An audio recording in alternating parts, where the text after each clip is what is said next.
And hello, everybody. Welcome to the Flashshock podcast. I am your host, Flash Frame, with a deadly dust bunny sitting in the corner here. How's it going, everyone? Hey. So, this is the first podcast. This is the first Flashshock podcast. What I'm going to be bringing to you guys is horror news and reviews, as well as just various things that's going on in the horror community, be it video games, comics, movies, and various other little fun tidbits of weirdness out there on the net. So, to start off, let me give you guys a little bit of information about me. I've been around the block, the YouTube block, for a while now. Been doing mostly video game streaming to Twitch and YouTube. Bunny, go ahead and tell us a little bit about you. Oh, goodness. I just remember years ago, you and I also had a podcast we did. It had a number of episodes, and we just got a little busy to continue it. Life happens. Indeed. Recently, I do some Twitch gaming on PS4. That it can be found at Dust Bunny Gaming on Twitch, but I will go ahead and link those in the description of this video. Alrighty. Yours and mine. Any of my other video content can be found using my name on YouTube, which will add at the end of the episode as well, I'm sure. Other than that, I've been fairly casual with doing recordings and live streams, just because I wanted to make sure I had some decent content to go with it. So exactly. My good friend Flash here contacted me today and asked if I wanted to dive in on this, and it's quite intriguing, very interesting, and I'm happy to be here. This is very much a kind of a quickly thrown together thing on my end. I will happily admit. I quite literally got a message from him today saying, "Hey, you want to jump in on this podcast? It's going to be an hour long. How are you doing today?" And I showed him a picture of what I was doing yesterday. A little bit of this. We'll leave it at that. So, I've got a little bit of a background in film. I went to college to be a filmmaker, and my passion has always been horror movies. And I literally grew up on 80s and 90s slasher movies. Friday the 13th, Nightmare on Elm Street, all that good stuff. So I just wanted to bring something that I love to the net at large, and I know that Bunny has some interest in it as well. A penchant for gaming and horror. So with that, gaming and horror, there's some news in both the gaming and horror circles right now. Friday the 13th, the video game, which started out as Volume 1 Summer Camp, which was going to be an homage game to basically a developer's love letter to Friday the 13th, just wrapped up motion cap filming for The Kills with Kane Hodder, who, if you know anything about Friday the 13th, is the longest running Jason Voorhees. He was attached to the project prior and is now back in reprising his role as Jason, albeit in a digital form. I do believe he's also done a couple tours on conventions and whatnot, has he not? He does a lot of convention circuits. He does a lot of, be it horror or comic conventions. And he loves interacting with the fans. The dude's, in real life, the dude's a huge teddy bear. Like, he's one of the sweetest guys you'll ever meet. He has a giant murderous body frame with a kind heart. He does, yeah. He's really sweet. He loves his fans. He's terrifying in size, but just an overall sweet guy. But they just finished filming the motion cap, and I actually have a picture here of This is on the floor, right? This is in their studio. This is on the floor in their studio. You can see Kane in the motion cap suit in the middle. with their wonderful little ballistic gel torso. There to get some realistic resistance as he slams machetes into Yeah. into their heads. Just proper murder technique. You have to have the proper Jason murder technique. I mean, how else are you going to go about It's trademarked. it? Trademark the Kate Hodder way. So, and to be fair, when we think of Jason now, the Jason that comes to mind, as much as I really enjoyed the remake Friday the 13th, the Jason that comes to everyone's mind is Kane's Jason. He's got that very deliberate movement with his head. He always moves his head first to look at the victim, and then the body follows. And it's such a distinct movement Locking set. sights and killing. And then yes, you have committed the premarital sex of doom. So they raised, what was it, 850,000? Yeah. Yeah, you said that. Yeah, just over $850,000 to convert Volume 1 Summer Camp into Friday the 13th after they were approached by Sean Cunningham to take the license. Like that's pretty paramount. The fact that even he just came to them, he's just completely impressed by their work, and he's just honored by the fact they did the job, and was eager to give them the rights to do this. Wasn't Well, yeah, what happened was he caught wind of their original trailer, and their original trailer was very much an 80s horror movie trailer that was just cut together in that very 80s VHS fashion. And he went, "You guys have the passion. I can tell you guys care. What do you want to say about us trying to get you the license?" And of course they were like, "Hell yeah." And if this if they hadn't gotten the license, we would have summer camp right now.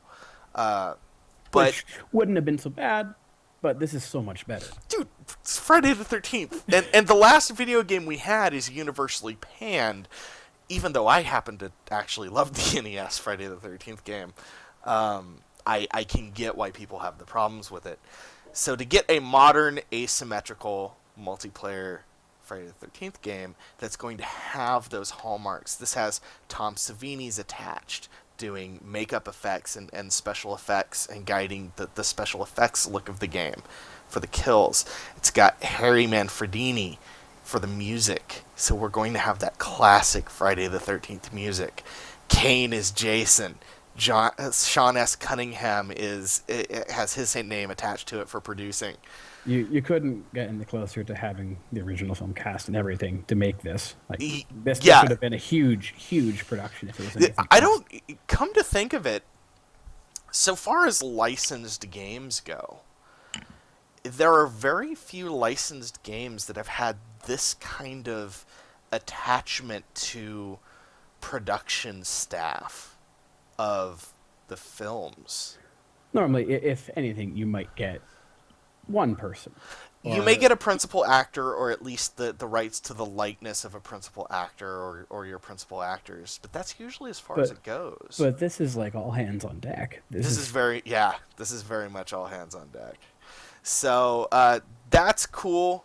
They just finished filming. We're recording this on the 24th of January. This finished up on the 22nd. So all of the mocap for the Jason kills. They didn't go into detail on what kills. You're just gonna have to die and find out. We're gonna have to die and find out. I do. There are some production photos of and some video actually out there of Kane lifting up one of the actors on a wire rig and pushing them against a wall. That Yeah. would be good. So it looks really good. If you guys wanna check this game out, FridayThe13thGame.com. They're accepting additional pre-orders after the Kickstarter. And for pre-orders, I do believe you even said that when this game finally does come out, you're going to be getting a physical copy. Yes, I believe there's an option for a digital copy, but you can pledge for $60. You get a legitimate physical copy of the game on PlayStation 4, Xbox One or PC. And in today's day and age, digital age, Steam, digital copies on your new consoles. I'm still hung up on desiring a physical copy. That is a big selling point to me. I love having a physical copy. In the event I ever get to meet Kane Hodder, I would love to hand him a physical copy of the game and be like, hey, can you sign this for me? Yeah, I actually am one of the few people that has a physical copy of the PC release of Colonial Marines. I have one too, actually. For PC? Mm-hmm. Nice. On your recommendation, remember? We'll get into that a little later in the podcast. But yeah. So this looks cool. Not much has been shown from gameplay wise, but again, they had to scrap what they had for summer camp to start over. Even that official release trailer that you showed me earlier was quite impressive. I did note, as you just said, there wasn't much in the way of gameplay, but you did say it showed some of the model cap in it. A little bit. We at least got to see some model detail on Jason. And despite how early into the development that video is, the lighting and the detailing on everything is quite impressive. Feels like Friday the 13th. And in a horror game like this, you need that visceral feel. It has that which is going to be in the game as a Jason kind of a Jason detector, which is great. Oh, yes. So that's awesome. I'm super glad to see Kane is back in the role after getting shunned for the role in the remake. And Jason, Freddy vs. Jason, unfortunately. So, yay! More Kane Hodder. Also, in Friday the 13th news, so we were supposed to get a Friday the 13th movie this year. We were supposed to get the new one in May. It was supposed to drop on May 13th, which is Friday the 13th this year. Blood will splatter. Unfortunately, it has been moved back to 2017. This is literally the third time this movie has been moved back. We were supposed to have it in 2015 because we had 3 Friday the 13th last year. It got moved back to this year. It has since been moved back again. The reasoning for the move is kind of surprising. Paramount Pictures has the rights back. A lot of people, yeah. Plus, big plus. Well, this could be good or bad. To be fair, a lot of what New Line did with Jason wasn't that good. I'm not a huge fan of Jason Goes to Hell. I'm not a huge fan of Jason X, even though that is campy fun. It's a fun movie to watch. Same feel. It didn't have the same feel. And to their credit, they tried to do something different. But it didn't quite work. It was a gamble. It's not really on their fault. They, as you said, trying something new. That's hit and miss, and it's a plus on them for taking that risk and exploring a new boundary. Exactly. And to be fair, Jason X was literally a placeholder while they tried to continue figuring out what they were doing with Freddy vs. Jason, which had been in development hell for 10 plus years. Kind of like Duke Nukem, except that was a huge bomb. That was a huge bomb, whereas Freddy vs. Jason was considered a success.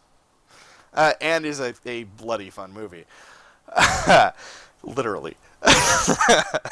There is so much blood in that movie. But yeah, so Paramount Pictures has the rights back. They never sold interestingly enough, they did not sell the rights to Friday the 13th. They sold the rights to Jason Voorhees. So they weren't New Line Cinema, who had acquired the rights to Jason, wasn't able to label any of their movies Friday the 13th.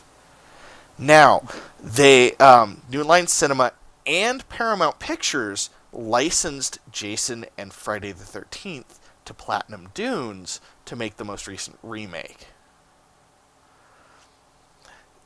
Fucking licensing, man. The bane of my copyright existence, I swear. Red tape. Red tape and money. So much red tape.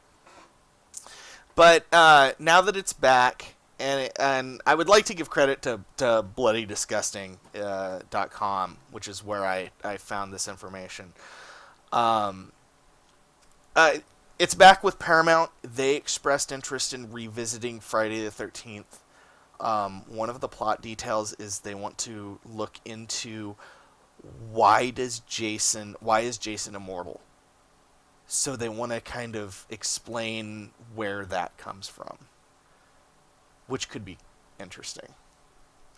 I do love on the older movies when they show how not dilapidated, decrepit he becomes. He progressively. What's interesting is each character designer that took Jason did something a little different with him, but as the movies progress, you can see the damage that he takes, like in each film, and it leads up to the next, and it's just this progressive rot until you get to.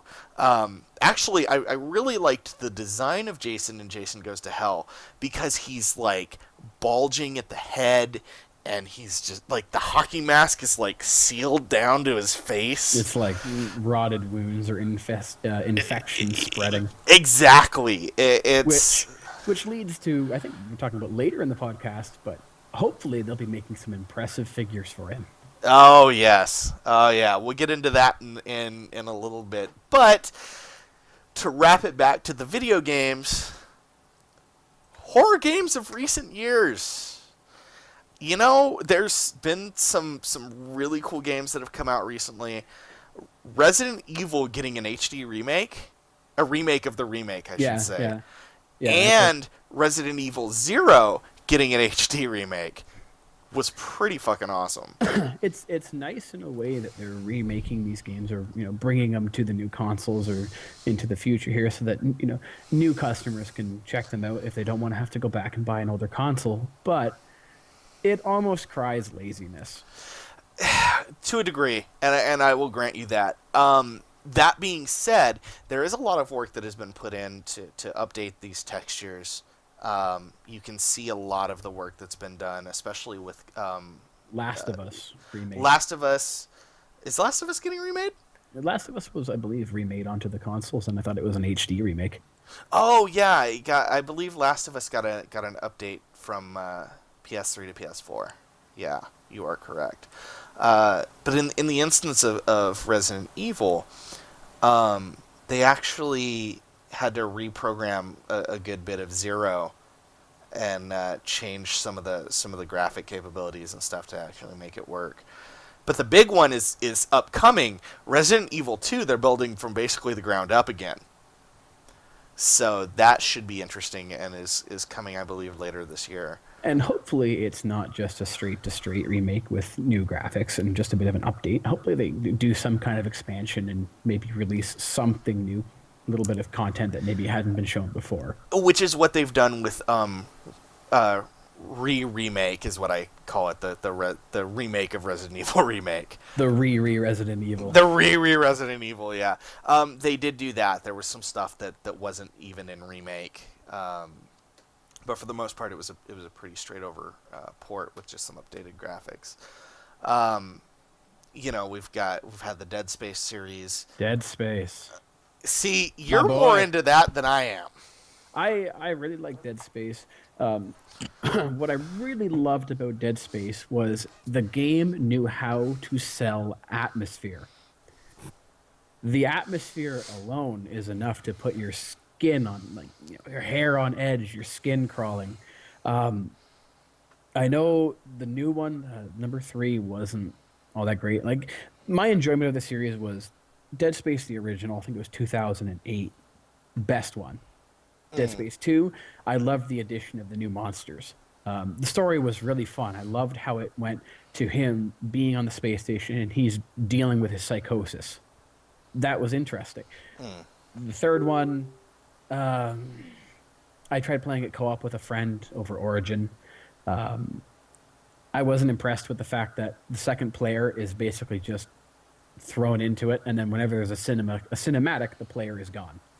I hate when games cop out like that. It's very cheap.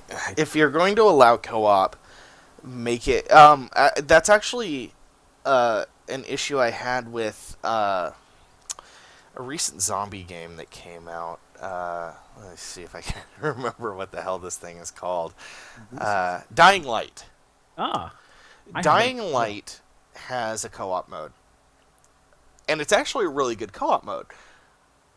And you can kind of pick your character and customize them a little bit.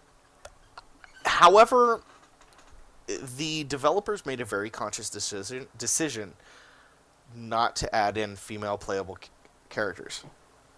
That bothers me. And literally their reasoning was the storyline doesn't work for a female lead. Well, Yeah, in the does. case of that, well, it does and it doesn't for their argument. Right. The story was made for their male character that was already produced, and then they would have to go back and, make the small, albeit small changes to say it's, the female lead or this and that, but they didn't want to go the route really of making the main character a customizable character. They wanted him to be set in Just stone. him. This is the character.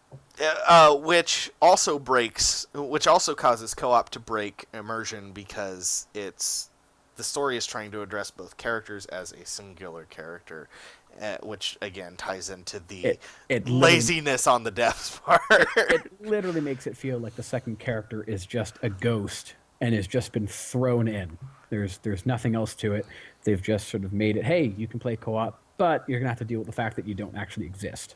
Exactly, which is And terrible. I gotta say, some of the co-op, the multiplayer in Dying Light was kind of disappointing. Trying to play as the zombie hunter, like the human hunter zombie, Yeah. you get your butt handed to you all the time. And that's something that was actually pretty common, excluding Colonial Marines and the AVP series. Those are some of the only games that I've seen where playing a zombie doesn't, or playing the enemy doesn't mean you're gimped. Resident Evil 6 also had a multiplayer mode like that, and also suffered for it. Had the ability that you could control one of the special zombies, but you just get wrecked. And I guess, to be fair, Left 4 Dead does it okay as well, where the players can play special infected. Left 4 Dead was a great series, a very action arcadey feel to it. Everything was fast paced, game played quite loose, but it was still quite coherent. There was a lot of team play, co-op worked quite well. And of course, the team with the better communication tactics will prevail over the team that does really well with no communication whatsoever. You might be the best solo player, but when you're a solo player against a working team, against against a full working team, and you've got 3 other lone wolves, you're going to get picked off. you're going to get your ass handed to you. It's that simple. Now, you were mentioning how good of atmosphere Yes. Dead Space has, but in my mind, Dead Space was just placeholder for Alien Isolation. Really? You want to talk about a game that gets atmosphere? Well, go on. Alien Isolation. The sounds, the feel, that constant presence that the xenomorph is bearing down on you at any given time. And you can also add the challenge of having a microphone plugged in, and then they can hear your breathing and hear any noise in the room. Now, was that a thing on consoles? I do believe it was. Because I'm not sure on that. I know on PC that wasn't an issue. Now consoles for sure. I saw the option was available on PlayStation 4, which means I assume the option would have been available on the Xbox One as well. I would assume so, especially if they were trying, because at the time I think they were still trying to push Kinect. So that wouldn't surprise me. But that is a game that just atmosphere, that lo-fi sci-fi setting, so delicious. 70s future. 70s, 80s future tech. Future worry, past guys. tech. We have all of the video on our Betamax discs. Yes. Cassettes, I should say. Here's this giant plug-in that you use to save.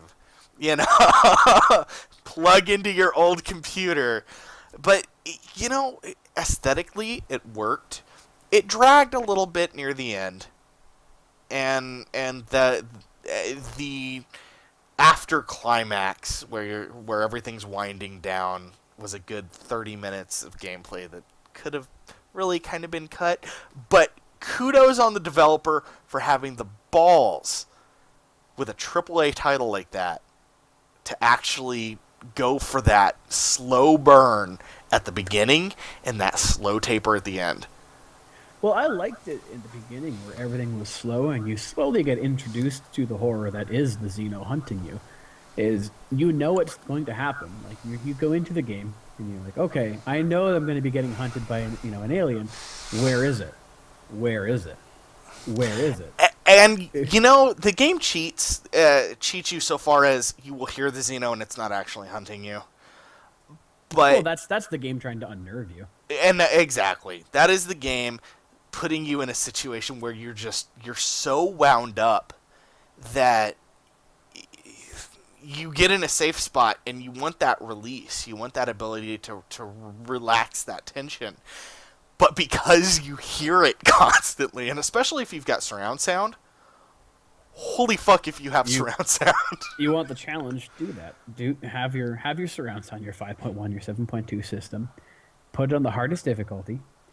Crank up the volume. Give your bass a slight boost so you can hear all the thuds and the visceral deep sounds.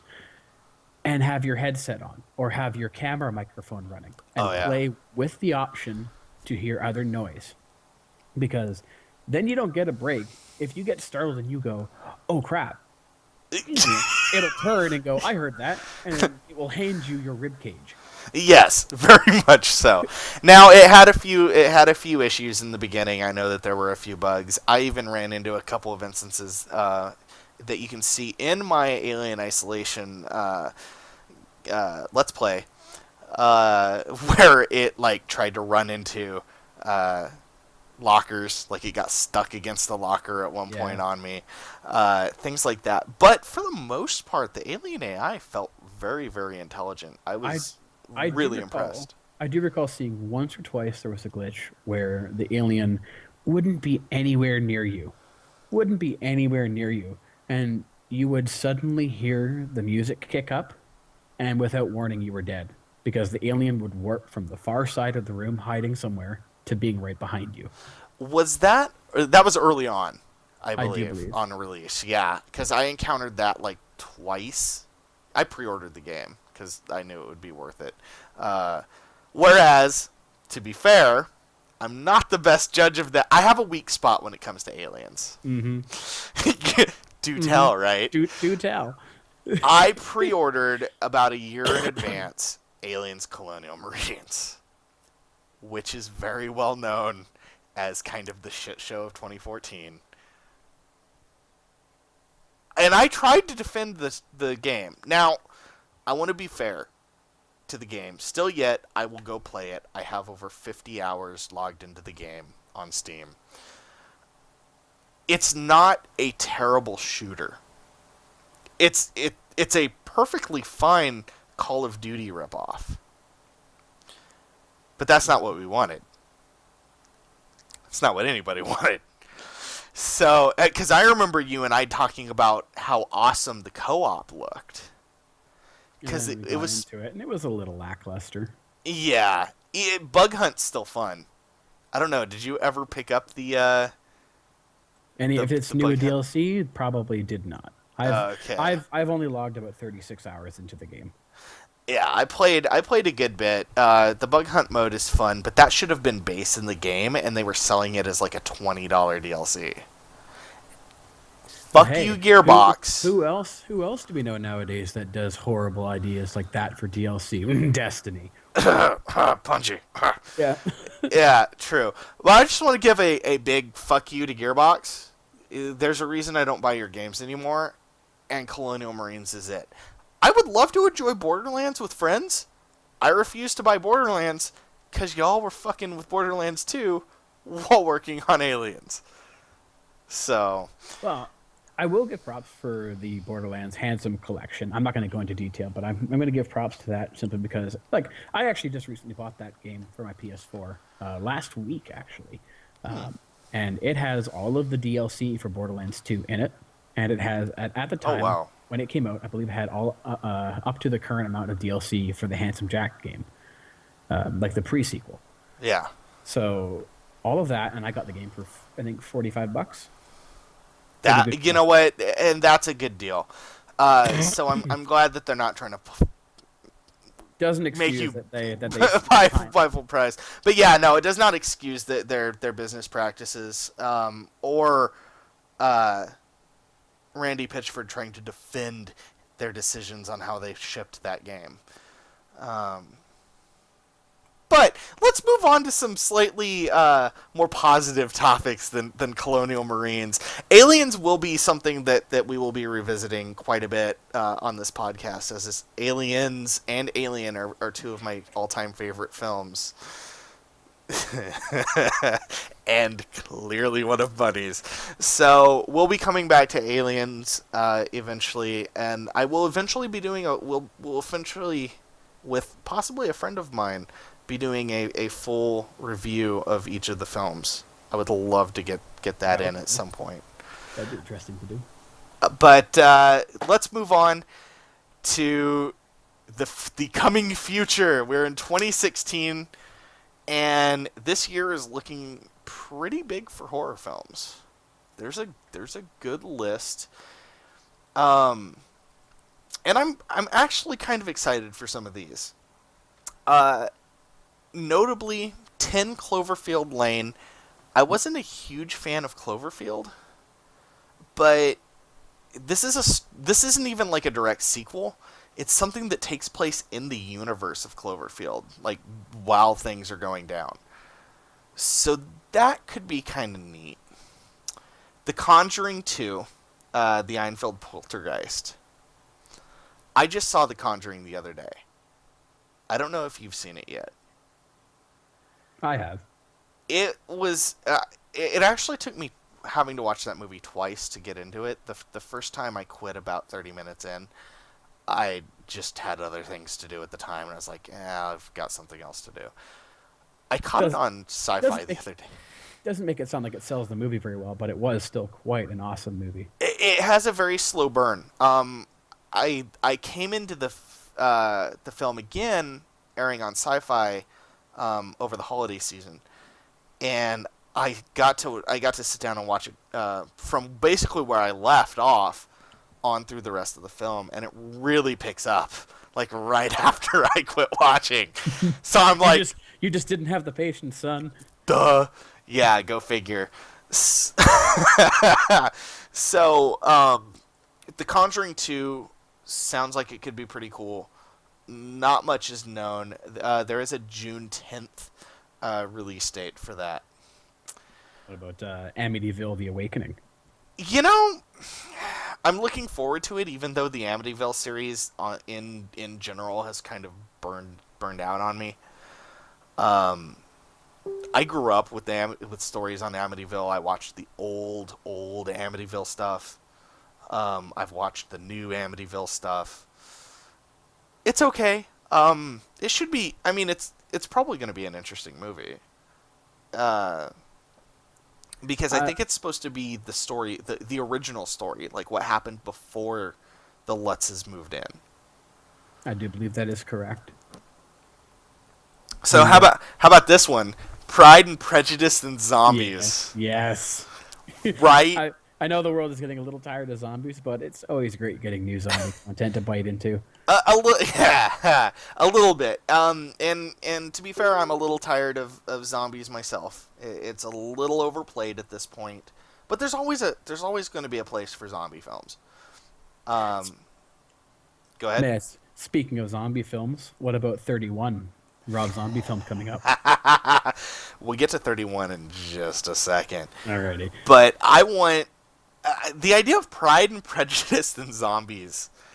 Just this idea of taking a classic story and just fuck it, let's just fuck it up and add zombies because we can. Abraham Lincoln Vampire Hunter was hilarious. So I believe this is from the same people that worked on Abraham Lincoln Vampire Hunter. Don't hold me to that, but It looked like it was from the same production company. Let's see. Yeah, Let's let's take a take look. take a quick look here.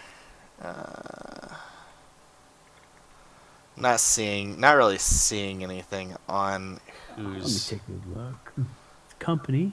making it, but Where's let's see. Let me go through the list here. 19th century England is faced with an army of undead zombies. That just sounds hilarious to begin with. You could place this just in the setting and it would be great. So, I don't want to jump to any conclusions. It might suck, but it sounds like it'll be fun. And I know that the books have sold well Well, enough. remember as well that horror also came from, if you remember being younger back in the day of B-rate horror movies. So That's true. horror movies have some leg room to have some kind of suckage factor, but it can still be good. This is very true. So now on to Rob Zombie. 31.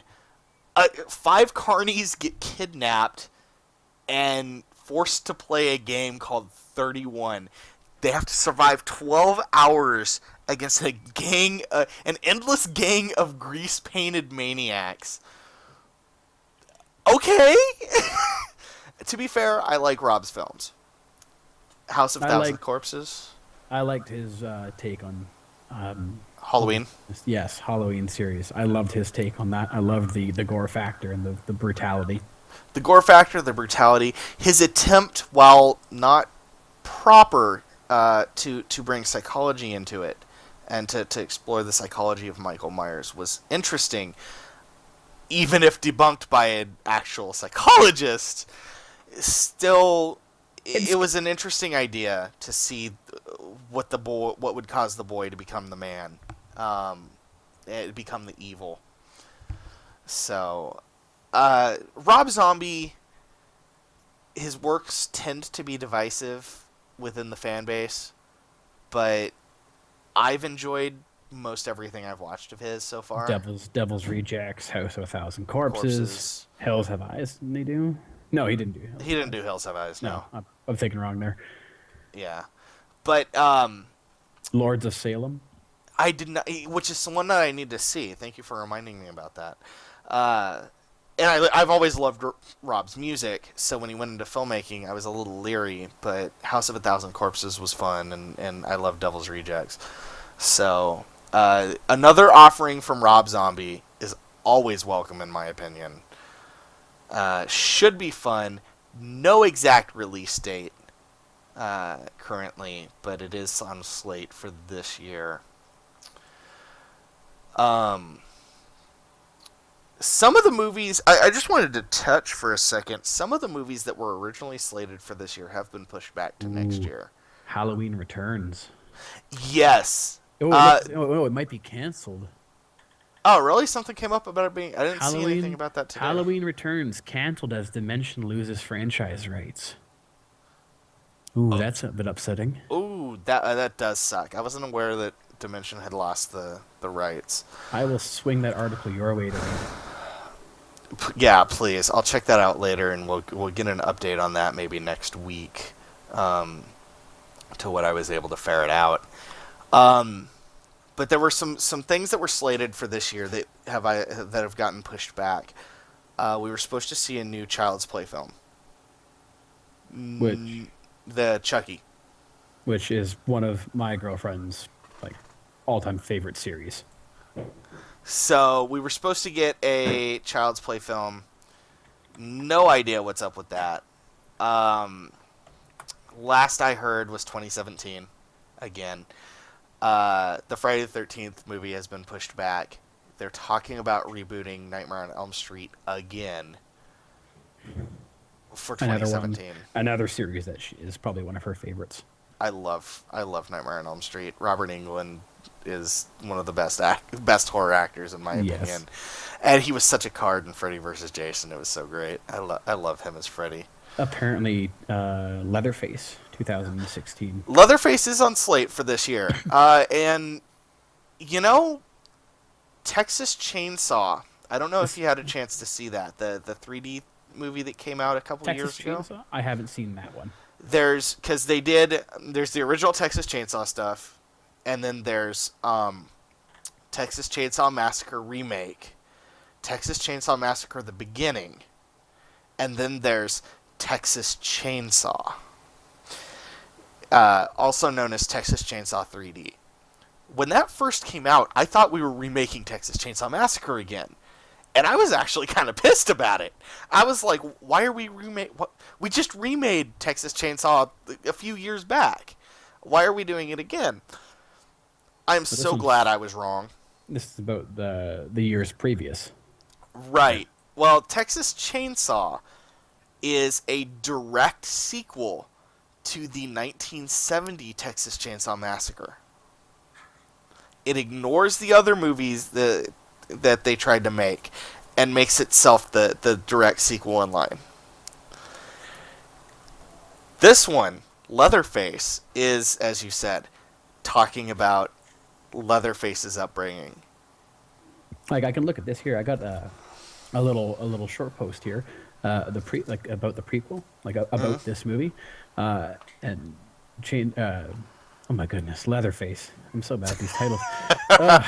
Problem with remakes and all these times you get confused with titles. Remakes. A prequel will feature teenage lunatic who eventually becomes Leatherface, escaping a mental institution with 3 other inmates, taking a nurse along with them for a horrifying ride. Hot on their tail is a lawman who seems to be just as screwed up in the head as the escapees. Ooh. I'd watch that. It sounds good. And, do we have any word on who's working on this? Is this Platinum Dunes? This movie? Oh my goodness. I could take a look here and see it. This particular article doesn't show Millennium Films. Millennium Films. From what I'm seeing here, it's saying Millennium Films, which is a little saddening. I actually really liked what Platinum Dunes had done with the remake and the beginning. But I don't know. This could be really interesting. I'm looking forward to seeing what they do with Leatherface, and it's always a lot of times it's fun to see little origin stories like this. Which is why I'm looking forward to 2017's Friday the 13th. We have a new Ring movie coming out. The Ring, set for April Fool's Day, 2016. Also going to be titled... Maybe it'll mean it's a joke and it's actually canceled. It's actually canceled. It's supposed to be The Ring 3D. So, I'm a little over 3D movies. At the same time, if it's filmed with the intention to be in 3D, I'll watch it in 3D, just because that was the director's vision. So it could be interesting. I still need to watch Paranormal Activity Ghost Dimension, even though that caught some crap. Cabin Fever is getting a remake. That's the one where they're out in the woods and there's a flesh-eating virus involved. Yes. I remember seeing it on Netflix last year, and I actually really enjoyed that movie. It was a really good movie. Kind of fucking creepy. But anything that's like body horror is always kind of terrifying. So, like, if like flesh starts falling off, yeah, what the fuck? So... We got another interesting one coming up. Could be interesting. What do you got? Phantasm Ravager. Now, the problem with Phantasm Ravager is, oh my goodness, and my mind is escaping me. But the guy that played the tall man, Angus Scrimm, passed away Angus January 9th. Scrimm, this month. Such a wonderful actor. Those are going to be tough shoes to fill. So I mean, I don't know who's set to be in this. I don't know if he was set to be in this. But a new Phantasm movie is it's been a long time since we've seen anything Phantasm. So this could be really cool. Also on the remake circuit, The Blob. Yes, I remember that movie. Oh my See, god. I've watched every iteration of the Blob that's come out. I've seen the classic 1958 version, and I've seen the 1988 remake. So we are 30 years later. It's time. They decided to push it up 2 years basically because it's been every 30 years it's gotten a remake. You know what? I'm down. It's time. It would be neat to see what they do with it. My hope is they keep a lot of the effects practical, though. That's one of the issues I have in horror movies. Is the overuse of digital special effects when physical props, body props, mannequin props, physical interaction between actor and object or actors and another actor, it just makes a movie so much more alive.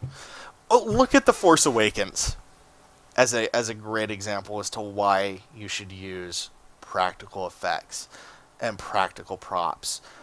The actors of that were even talking about because the little roller droid BB-8, they didn't shut that off during between takes.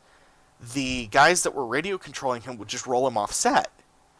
So the guy that plays Finn would look down and see BB-8 rolling by, making BB-8 noises, and be like, "Oh, where are you heading?" And it would like swivel up at him, and it was like another actor.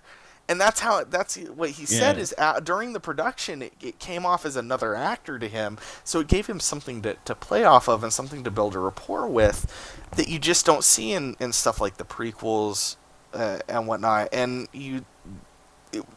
I'm all for using CGI to enhance a scene. But that's what it has to be. It has to be an enhancement. It can't be the scene. And I get that there are some things that you just are really infeasible to do practically.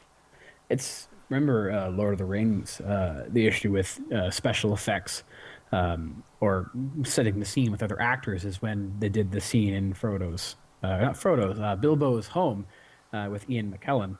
And I believe he had a breakdown or he was almost ready to walk off the set at that one point because he was interacting with a scene where everyone else was already a placeholder and their scene was already filmed and they were just adding. He wasn't there. Yeah, he actually had to step away for a little while because he was having a really hard time coming to terms with it.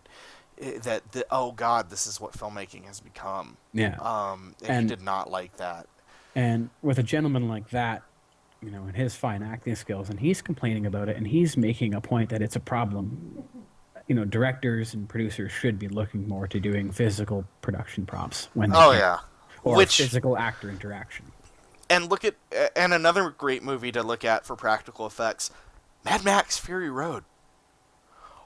That's a movie that shouldn't have even gotten fucking made, and it did it did gangbusters. Like it was loved. Hell, it was up for some awards recently. Yeah, more practical effects, guys. It's time to bring that back. And that is why I am super happy that the Jim Henson Workshop is working on the Five Nights at Freddy's movie for the animatronics. Yes. Because that movie, you need something physical for that film. For a movie like Five Nights at Freddy's being based on the games and jump scares, which I kind of hope that the movie does have quick jump scares. One or two at least. Imagine the blooper reel involved. Or if they have someone, if they have scenes where they have an actual full-on suit where an actor, kind of like this, I believe it's the lady that did the Xenomorph back in the Alien series. It was a big black dude. But yeah, it was. Oh, yeah. My apologies. Okay, I got it confused. I'm thinking of the person from Silent Hill, possibly. It was Return of the Living Dead. It was a really, really tiny lithe woman that played the tar zombie. Oh yeah. That's where I got confused. Sorry about that. But like, no worries. If you have a suit like that and you can do those kind of interactions and you have someone in a suit doing the jump scares, imagine the blooper reels you could make with the actors talking around the scene and then suddenly, suddenly this animatronic comes alive. Freddy or, any of them, like Bonnie comes out and just startles the daylights out of the actor. Foxy. I'm looking forward to seeing Foxy on screen. Yes. that pirate son of a bitch is an asshole. And I wonder if they're going to do Mangle. Mango will be fun.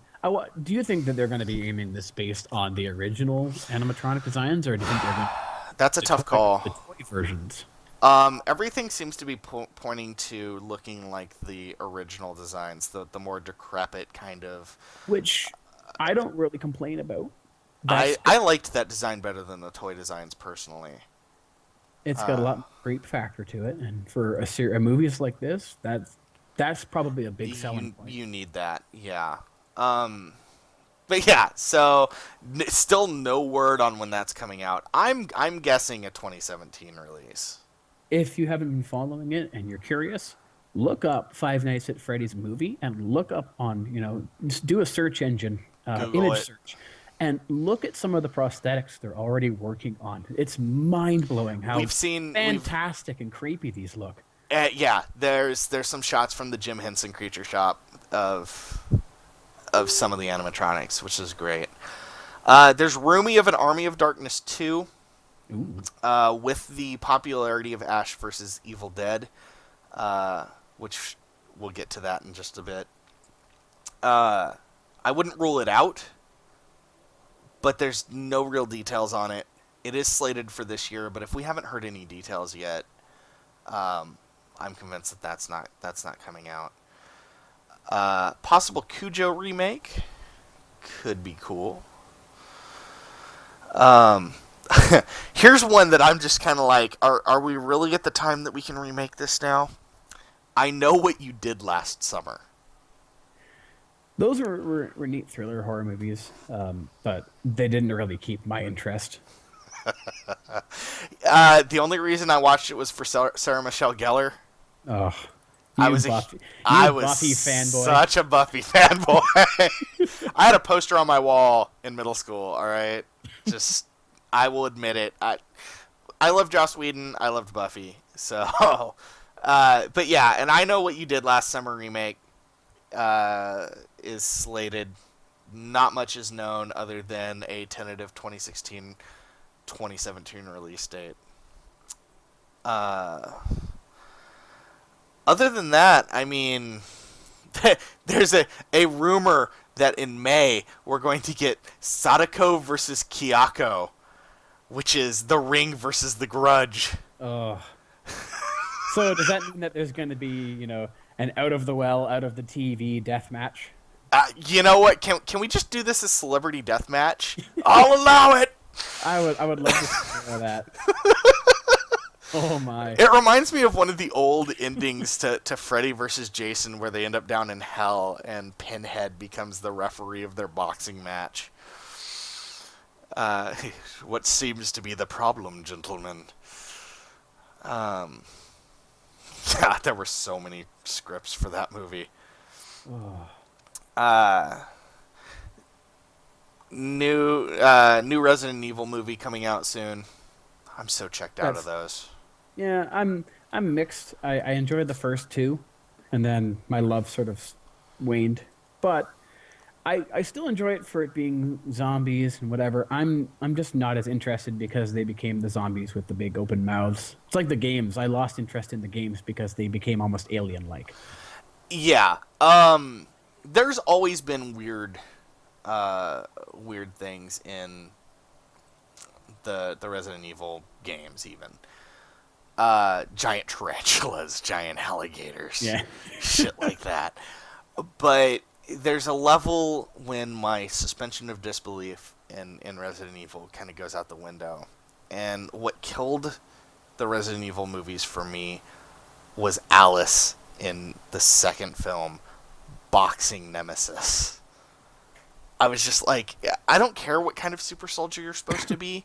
You do not toe-to-toe box Nemesis and walk away intact. I'm pretty sure he had at least her weight and a half in muscle mass added to his body. At least. So, yeah. That being said, they are fun little action films, and they're enjoyable enough popcorn flicks. I'm not super interested. Some viewers might be. Yes, exactly. If you're interested in it, hey, more power to you. I'm off the Mila train at this point. I have a couple friends in Toronto who will probably flock to the movie. Just because it's Resident Evil, it's part of that franchise. They just love it. And all And the power to them. hey, yeah, totally. Go for it.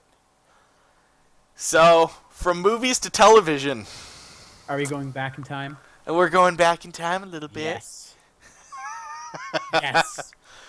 God. So, the 2010s have been kind of rife with these great horror television shows between The Walking Dead coming out, which, hey, I wasn't a huge fan of the series, but I get the draw.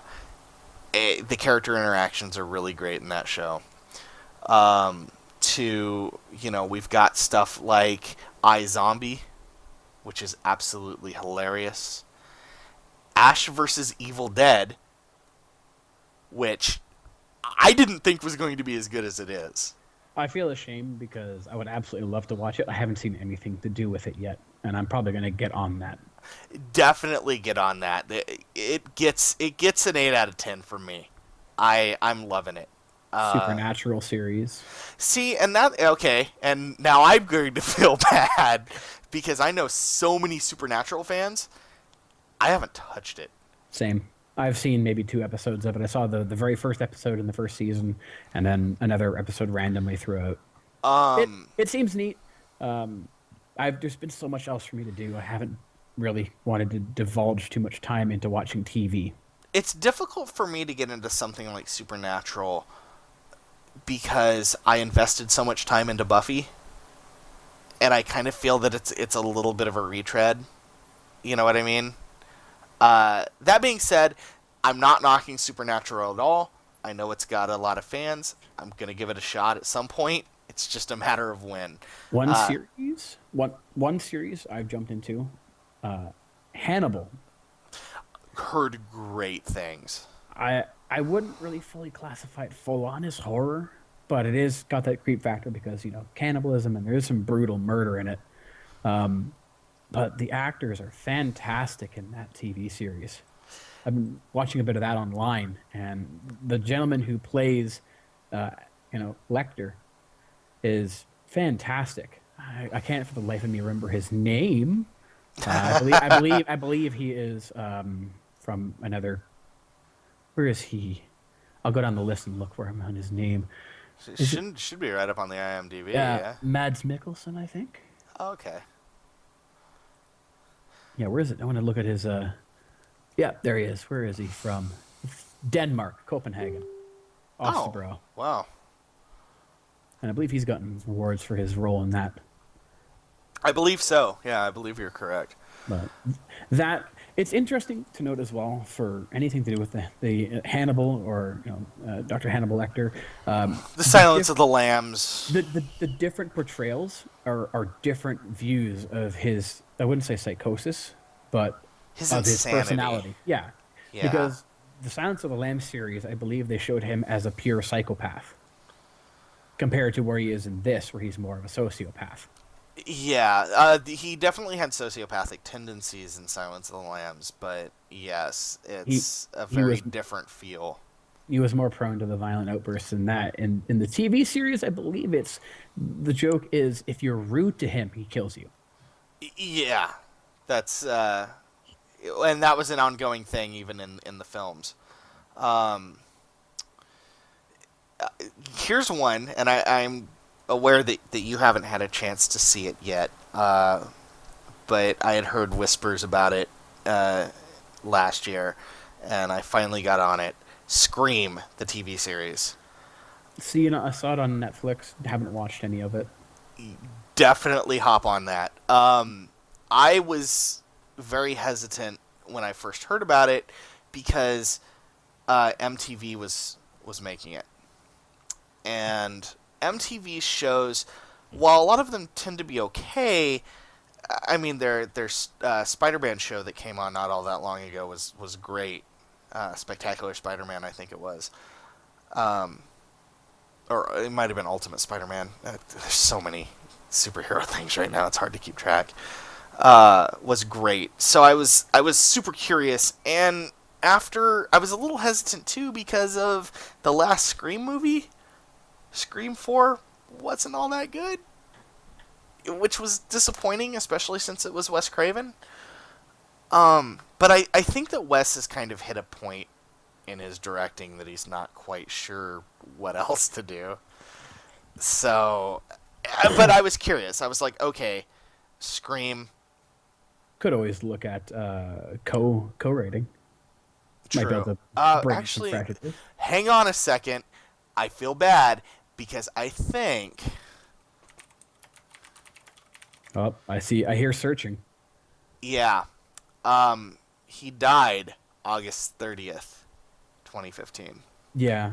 Yeah. Yeah, which he I had don't know. I he even was said that he should do co-writing when I forgot about that. Right from beyond the grave, Wes. yeah, come on, Wes, give us some good stories, you old man. You're not dead yet. Oh wait, it's a little too soon. To be honest, Wes Craven, and I want to clarify right now, Wes Craven is one of my favorite authors. I love Nightmare on Elm Street. Just his works were great, but at towards the end of his life, he wasn't writing as good as he had been, and you know, Well, his it, type it of cancer might have had something to. and I'm 95% sure that that's what it is. He was just wasting away health wise, and he probably wasn't focusing like he used to. Um, it's a competent film. It's not a great film. I didn't feel that the twist was super interesting. There was no real groundbreaking, rule breaking in the fourth film.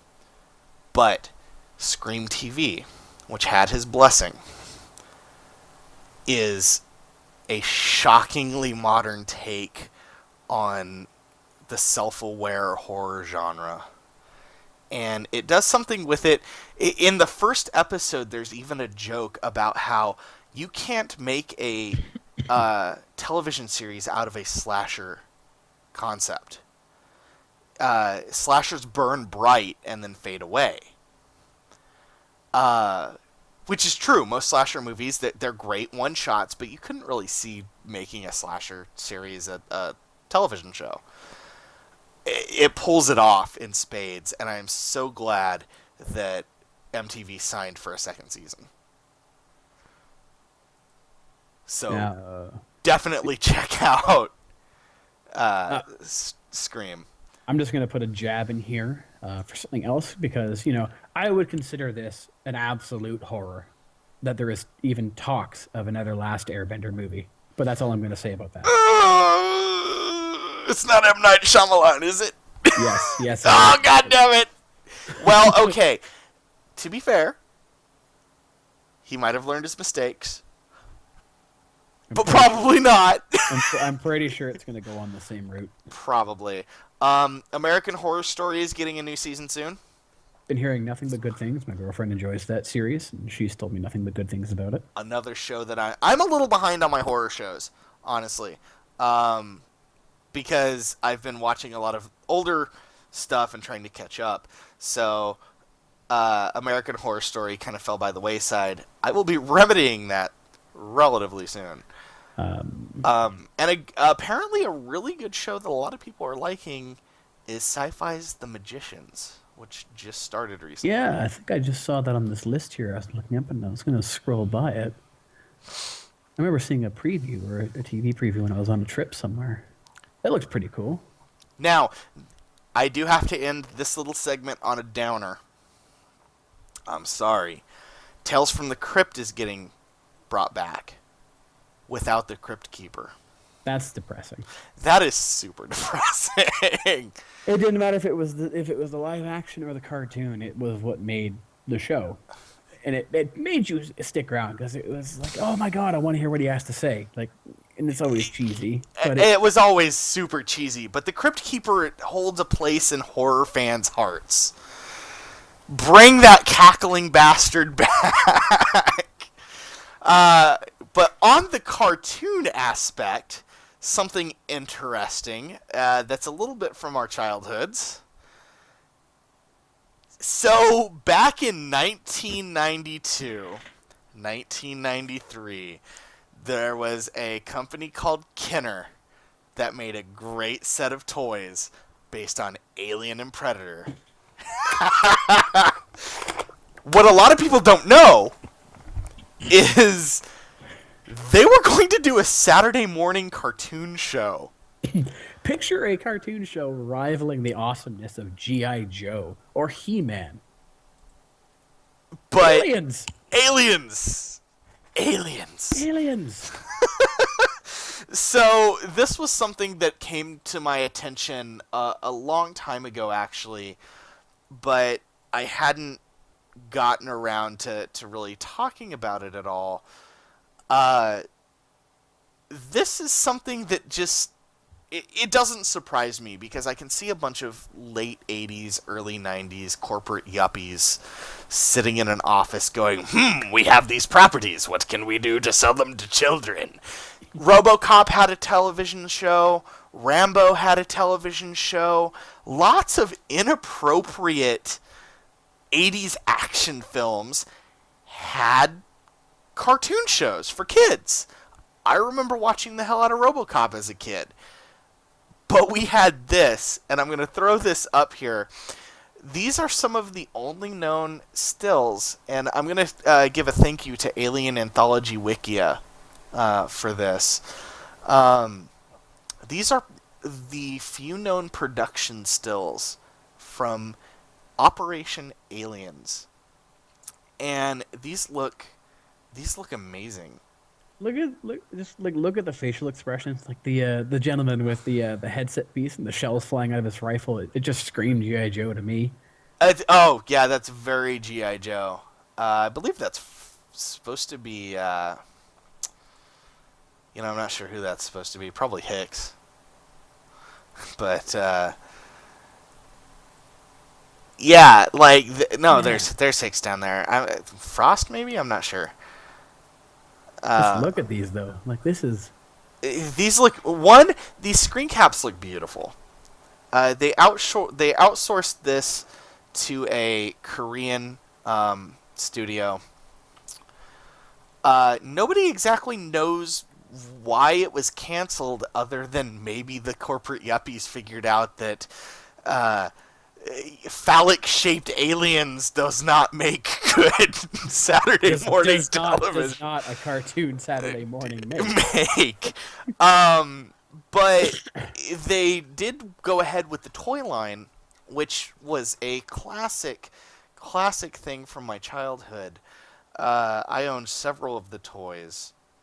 I know you owned a couple of them. I did. I believe I would have. These are under the Kenner line, correct? This was the Kenner stuff. So if you remember the little Kenner line of alien toys, they had a wide variety of species that were turned into xenomorphs, including a snake. I believe there was a bull or a rhino. There was a bull and a rhino. There was a scorpion, one based off of a scorpion, gorilla. Of course, they had the dog alien from Alien 3. Here, I'm gonna look at this. Here. There's the scorpion. A few scorpions and a snake alien there. I had the snake alien, and I do believe I had the rhino alien. And they were even doing the queen face hugger, which was something that was only seen for a very, very short, I believe, unused shot in Alien 3. Stuff like that. So it was just really cool that they'd even considered it, and that they were far enough along that they had production stills. Is kind of surprising. But from toys to toys, NECA releasing some new awesome figures. Yes. From Terminator Genesis to Friday the 13th, we're getting some awesome toys from NECA. These guys do really, really high quality collectible figurines. I would honestly call them collectible action figures because they've got some great posability. So if you know the Alien Isolation, they have the toys coming up for that, do they not? They have Alien Isolation toys coming out. Amanda Ripley. I love those spacesuits. That blend of almost samurai armor looks so good. Um, yeah, so let me go ahead and pop this off. This is courtesy of NECA Online. Uh, if things will play nice. There we go. So we've got this wonderful line of alien uh, isolation figures coming. Their molds are amazing. They do things with figure molds that I never thought was possible. The detail that they get out of it is shocking for the price point, and their price point is not at all terrible on these. So the big one is for us here is of course the Alien Isolation figures. There's also, if you want to shoot me that link for the Jason. Oh yeah, I'll find that. I had that up a little earlier in the link. Yeah, you did, but I've since lost where it is Yeah, I'll find that. I'm in gonna all find of our it right discussion. And for that, yeah, we're sitting on Gold just over mine an of hour these. here, and a gold mine of picks. Yes, Oh, where is that? There's got a couple of them of his face, and I wanted to see if I can find that. NECA does great quality figures. They do Predator, they do Alien, they do Terminator. They've even got a series of Contra figures getting ready to come out, which is one of the first times that Contra will ever have an action figure. Here's a different one. I'm gonna keep looking, but there is a link for you right there for one. Let me see here. Let me see if I Yeah, can there we find. go. Look at the quality of these sculpts. Like these just look really really good.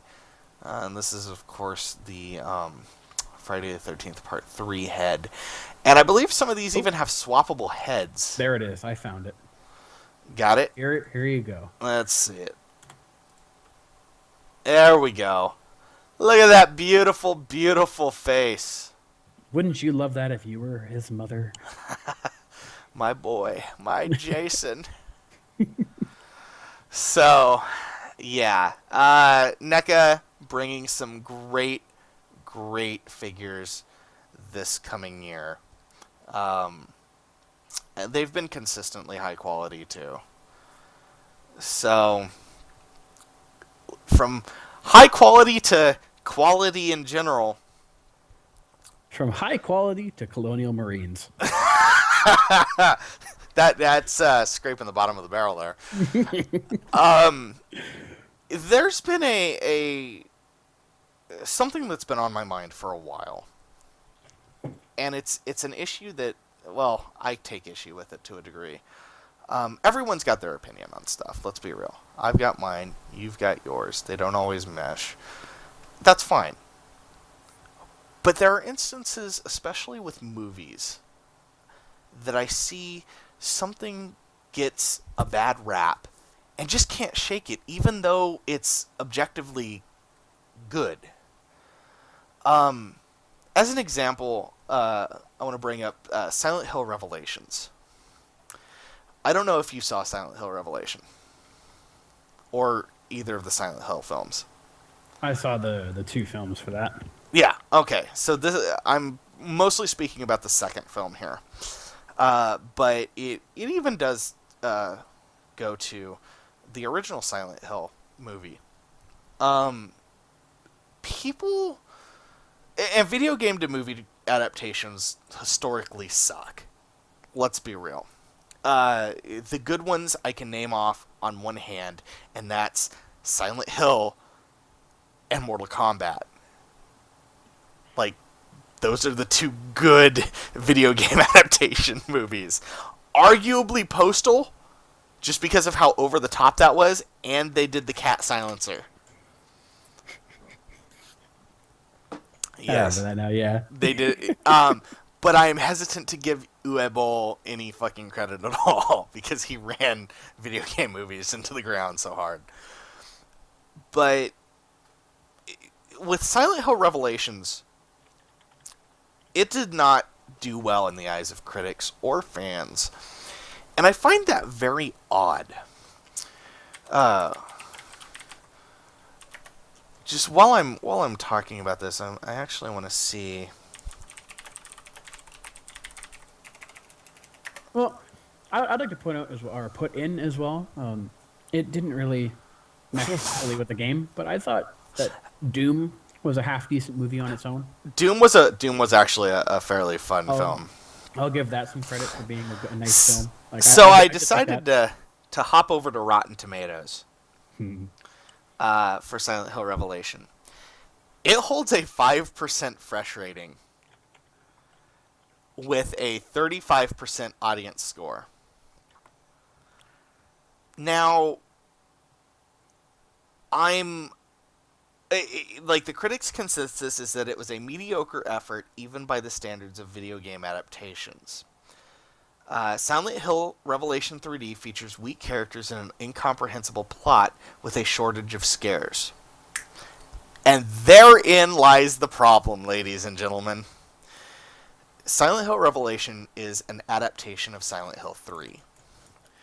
Silent Hill 3 has some scary scenes in it, for sure. There is definitely some horror there. Silent Hill 3, at its core, is not a horror story. It's a revenge story. It's about Heather taking revenge on the cult for killing her father.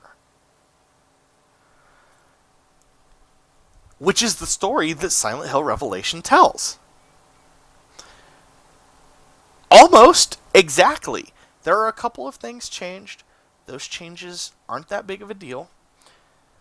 People complain about Pyramid Head being in the film. I thought that was quite fun. I love I love Pyramid Head. 2, it's justified because he's Alyssa's protector in the first film. That's the role he plays. He's her enforcer. In the second film, Heather is Alyssa's daughter and technically a reincarnation of Alyssa. So, of course he's going to protect her. That was his role there. I don't know if people just didn't get it, weren't familiar with Silent Hill 3, or what. I just find it very, very strange that it holds this low of a rating. Especially for as fun as the film was. And every single reference that it makes to the lore of Silent Hill and that ending scene that wraps up literally including every Silent Hill game up to that point was brilliant. That's my rant. I needed to rant. I've been holding this rant in for a while. On the same token, Alien vs. Predator Requiem gets a hugely bad rap, and I feel it was way better than the first AVP movie. Let me take a look at this. Yeah, AVP 2, correct? Yeah. Yeah, AVP 2, Alien vs. Predator. 12%, eh? It's got a 12% with a 31%. It actually is less liked by the audience than Silent Hill 2. I came into the AVP movies having read the comics and the novels. I had higher expectations for these films than a lot of people that went and saw them. You know what? Looking at these pictures, I don't think I've actually seen Requiem. I think I've only seen AVP 1. Really? AVP 1 was the gentleman dies trying to shoot the Predator, does he not? The Predator senses he has weakness. He has a terminal illness. Yeah, he turns away. Yeah, he kills Carl Bishop Wayland. So I think that's the only one of these I've seen. So I can't say anything about this. Okay, fair enough. I personally recommend Alien vs. Predator Requiem. The stakes are higher. We kill a kid on screen. We're looking at you, Maximum Overdrive. We kill a kid on screen, and I am always for killing kids on screen because it never happens. So whenever it happens in a movie, I'm like, oh, shit just got real. Now, there are some over-the-top things. They pulled in a Pred Alien. It's a Pred Alien Queen hybrid. And there's a little bit of an oviposition scene where it shoves its babies into some pregnant women. Heh. It's a bit fetish fuely, To say the least. but you know what? Very niche market there. A very niche market. Fucking kudos on the filmmakers for taking that jump. It's an alien creature. We don't know how how it's gonna reproduce as a mix between a predator and a fucking alien. So why not? I like the description here from the movie info, the synopsis here. But this predator is far from a benevolent savior of the human race because he'll kill any man, woman, or child who gets in the way. Oddly enough, it's not a kid. The predator doesn't kill the kid. Boo. Yeah. Well, I tried to make a jump. The kid actually gets face hugged and gets chest bursted on screen. Yeah, it's awesome. After watching his dad lose an arm to acid blood. Awesome. It's fucking awesome. Oh, it makes me want to go watch this. I know, right? Oh, and the Predator is totally Predator hazmat. This dude. So after the events of Alien vs. Predator, we're gonna do a quick recap here. After the events of Alien vs. Predator, they take off in the ship, and the Predalien pops out of the Predator. The Predalien goes on a rampage on the Predator ship. The ship fucks up, crash lands back on Earth in Colorado. So we're not losing too much. Just the pot capital of America. It's okay. Okay, I'm up here in Canada, man. Yeah, I know. See, you're good. So, anyways, God damn it. Well, anyways, so when the ship goes down, it automatically sends out a distress beacon to other predators. It makes it all the way back to what we can assume is the Predator homeworld, and we actually get a little bit of a look at the Predator homeworld, which is pretty cool. This dude, who they call Suicide Wolf, is the name they've given this predator, gets the signal, grabs his fucking hunting gear, and takes off. Well, he's not just a hunter. He actually has a deal that, like, it's this weird dissolving liquid, and he goes around trying to erase any fucking trace that anything was there. Like, that's his fucking job, is to clean up the hazardous material spill. Make it not look like humankind is a hunting ground. Exactly. That's fucking cool, dude. Predator hazmat? Fucking awesome. That. And he dual wields plasma casters. Nice. Yes. So would this mean he's dual shoulder mounted, or are these Dual shoulder actual... mounted. Awesome. And he even pulls a shoot one dude in front of him, shoot one dude behind him. Oh, like they're totally independent tracking then. Yes. I might have to give this movie a look at. It sounds positive. I think you'll like Despite the 12%. Despite the 12% tomato meter. And you know, I don't hold on to aggregate scoring. Like, it's not that big of a that big of an impression on me, but it makes me sad when a little bit when these movies that I think are objectively good movies get completely shat on. Maybe it's part of the whole phrase of people are getting tired of them, or people at the time were tired of them, and they just simply judged it for being a hash. True. Which is, as you say, disappointing.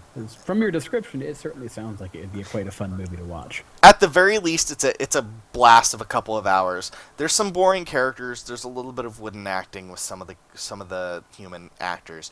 But you're not watching these movies for the human actors.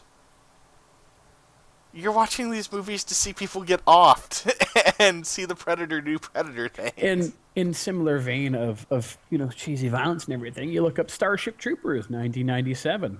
It has a 63% rating and a 69% audience score. Yeah. That didn't have spectacular acting. No, it didn't.